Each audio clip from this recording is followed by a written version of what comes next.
नमस्कार. N24 जिंतूर न्यूजमध्ये आपले स्वागत आहे. मी रहीम शेख.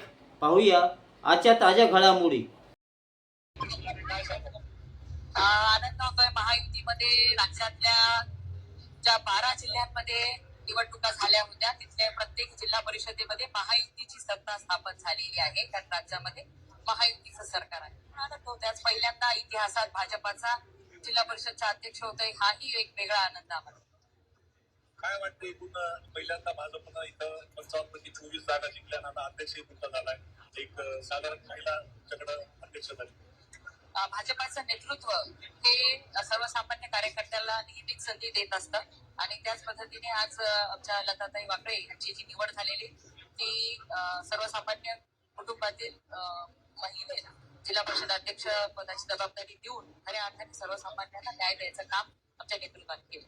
महायुतीची काल घोषणा मुंबईत झाली, तिथे देखील राष्ट्रवादी भाजपचे प्रदेशाध्यक्ष शिवसेना शिंदे गटाचे आज देखील त्यांनी या सर्व प्रक्रियेवर विस्तार टाकलेला आहे. तर काय शिंदे गटाला विश्वासात घेतलं नाही तर काय? नाही, मुंबईमध्ये मला कल्पना नाही, कारण शिंदे साहेब स्वतः दिल्लीमध्ये होती म्हणून काल ते नसतील आणि आज आता बहिष्कार टाकल्याची बातमी तुमच्याचकडून कळते पण ते दिवसभर आमच्या सोबतच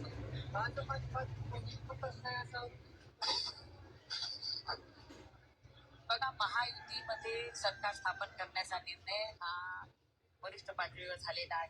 मुख्यमंत्री आदरणीय देवेंद्र फडणवीस साहेब, उपमुख्यमंत्री आदरणीय एकनाथ शिंदे साहेब, उपमुख्यमंत्री आदरणीय सुनेत्राताई पवार यांच्या बैठकीनंतर हा निर्णय झालेला आहे. त्यामुळे तो निर्णय आम्हा सगळ्या कार्यकर्त्यांना मान्य आहे आणि त्या दृष्टीने आम्ही जिल्ह्यामध्ये पण आज इथे सत्ता स्थापन आम्ही नेहमीच महायुती आहे आमची, त्यामुळे शिवसेनेला वेगळं काही समजत नाही आणि आतापर्यंत ते आमच्या सोबत होते आणि आता कशामुळे नाराज झालेले आम्ही त्यांच्याशी चर्चा आम्ही त्यांच्याशी चर्चा